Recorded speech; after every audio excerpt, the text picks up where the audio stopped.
Right foundation, right function, right focus. Susi yan, kapatid, para maging maganda ang relationship. Friendship is very, very important. I-cultivate natin yan. Alagaan natin. Amen? Kung nasira, mayroon pa, i-restore natin. I-restore. Balik lang tayo. Right foundation, right function, right focus. Amen? Mayroon lang eh. Mayroon kang pagsisimulan. Ayan. Ay, pastor, masyado ng matagal na yung sitwasyon. Pwede ba yan? Pwede ba yan? Huh? Basta balikan mo lang. Right foundation, right function, right focus. Amen. And I hope, magiging iba mula ngayon ang buhay mo bilang manang. Amen. Tayo po tayo na panalangin. Dakilang Diyos, nagpapasalamat sa iyong mga salita. Salamat sa mensahe. Salamat sa iyong mga anak na nandito. Hindi sa lahat, salamat sa iyong presensya sa aming kalagitnaan. Salamat po sa aming mga bisita na nandito. Lord, uuwi man kami. Kami uuwi na hindi katulad nung kami pumunta. Baon namin ang hamon mula sa iyong mga salita. Kung papaano lalong titibay ang aming relasyon bilang magkakapatid sa pananampalataya, bilang magkakaibigan, sapagkat kami man, nung kami manampalataya sa iyo, kami ay tinurin mo at ginawa mong kaibigan. Yes, Lord. Salamat po. Because you are the right foundation of any relationship and even in friendship. Thank you for allowing your people na madala maging halang mga kaibigan na nandito. Lord, isa po ang layunin namin. Hindi para sila ay maging batis. Ang aming pong nais, Panginoon, kung bakit namin sila gustong dalhin dito. Sila ay makatiyak ng biyaya ng kaligtasan. Huwag mo pa itulutan na sila uuwi. O sino man na dito sa aming kaligtasan. Huwag mo pong pahintulutan na wala uuwi na hindi mo latiyan ng kalangitan. Pagpalain mo ang panyaya at kung mayroon man dito na nanghihina sa pananampalataya, siya ay palakasin mo. Sa mga pangangailangan ay tugulan. Sa karamdaman, ipagdalawang kagaling. Lord, pinapabaya ko po sa inyong panyaya. Habang na kayo po nakapagin ang bawat isa, mga kapatid, wala mo na pong lilingon, wala mo na pong aalis.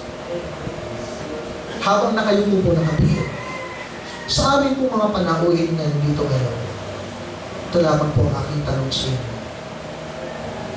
Habang na kayo po at nakapigil. Kapag kainiwan mo ba, pagkainiwan mo ba ang iyong buhay sa lupa ito? O sabihin na natin, ikaw ay namatay. Tiyak mo ba isang lang porsyento na sa langit ka pupunta? O maaari sila sabihin, Pastor, hindi ko po tiyak yan. Ngayon, ang tanong, yan ba ay gusto mong matiyak? Gusto mo rin bang makatiyak?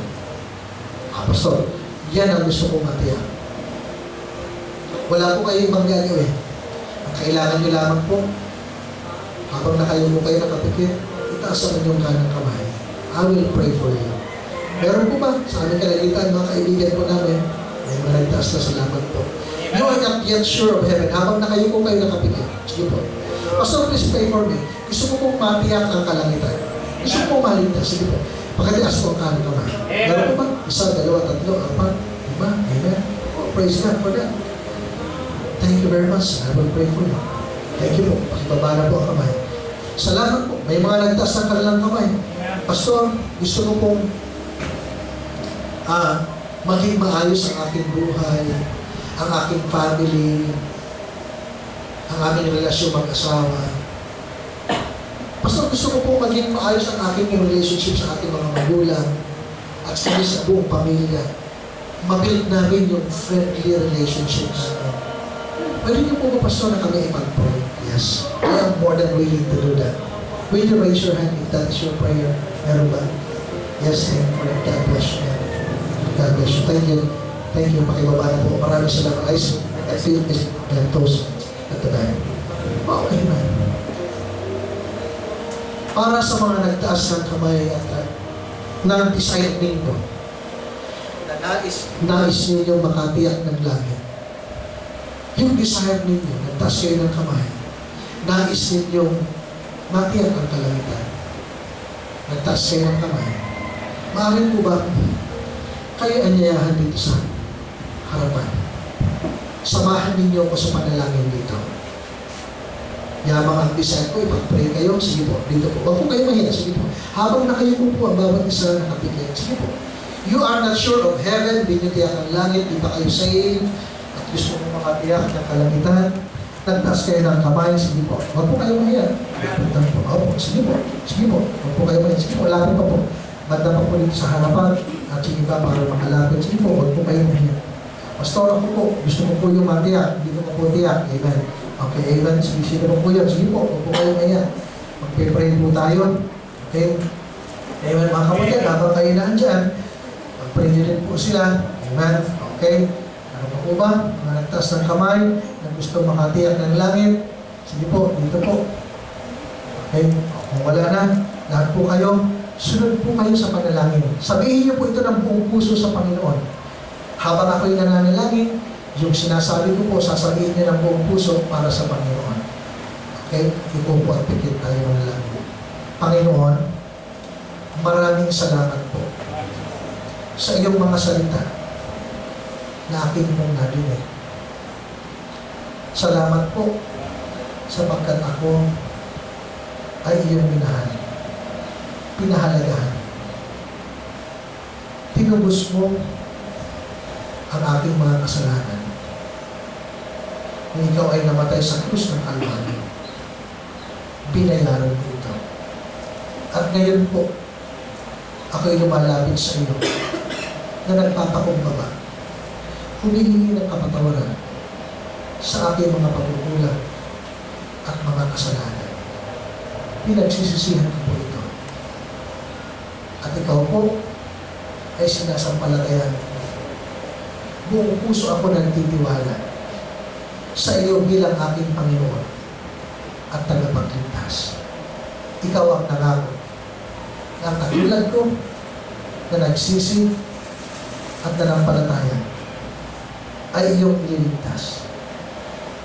Iyong binigyan ng buhay na walang hanggan. Iyong pinangakuan ng langit. Sinabi mo po na kung saan ka nandoon, ako ay doon. Salamat po sa kaligtasan at sa katiyakan nito. Ito po ay aking dalangin at nagpapasalamat sa pangalan ni Jesus. Amen. So yun po ay kung puso niyo po sinabi yun sa Panginoon, yun po ang pangako ng Panginoon. Alam niya, hindi ko po kita ang puso ng bawat isa, pero kita ng Diyos. Ang pangako po niya sa kanyang mga salita, ginawa kayong anak ng Diyos, ngayong kayo ay nagsisita ng palataya, kayo ay binigyan ng buhay na walang hanggan. Ayon sa Biblia, kayo ay inalisan ng kahatulan sa John chapter 3 verse 18. Then, sa John chapter 14, kayo ay binigyan ng tirahan sa langit sa verse number 1 hanggang verse number 3 at pinangako niya kung saan siya nandoon, kayo ay doon. Kaya sa mga nanampalatayang buong puso, nagsisi ng kasalanan, hindi lang iniligtas. Kung saan nandoon ang iyong Panginoon at tagapagligtas, ikaw ay doon. Kaya pwede mo ngayong matiyak sapagkat siya sa kanyang salita ang nagsabi nito. Hindi po yun kayang gawin ng church. Hindi yun kayang gawin ng pastor. Hindi yun kayang gawin ng naman. Si Kristo lamang ang may kakayahan mo. Kaya nga ang tawag sa kanya ay Panginoon at tagapagligtas. Maraming salamat po sa inyo. Amen po. Ang mga kapatiran, you can get your names or para ma-follow up ninyo, ma-text ninyo. Para sa mga kapatiran, sige po, ito po ay para sa lahat ng mga manampalataya. Yung lahat ng desire ng inyong puso, magandang relasyon, magandang buhay, maayos na pamumuhay, lahat ng yun, desire ng puso ninyo.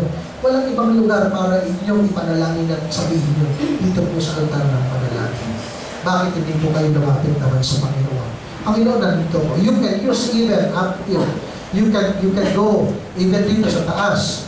dahil di maaaring sasabat ng lugar. Pwede kayo umakyat dito, dito kayo manalangin, dito nyo tagpuin ang Panginoon. Gusto ko po maging maayos ang relationship ko sa aking mga anak. Gusto ko po, Panginoon, kami mga asawa, maging maayos ang relationship namin. Panginoon, gusto ko po maging maayos ang aking relationship sa aking mga magulang. Panginoon, gusto ko po maging maayos ang aking relationship sa aking pong employer, sa aking pong teacher, sa aking mga klase. Walang ibang susi na yan, kapatid, kundi ang ikaw ay lumapit sa Panginoon sapagkat siya ang nagsabi at siya ang nag-invite, come unto me. Lumapit kayo sa akin. And the right place for you to do that is in the altar of prayer. Because the altar is the place where we give and bring our offering unto God. It might be an offering of praises. It might be an offering of thanksgiving. It might be an offering of prayer to God. The right place for you to do that is in the altar. Kaya nga po may invitation na ginagawa sa church. It might be a physical need, relational need. It might be a financial need. It might be an emotional need.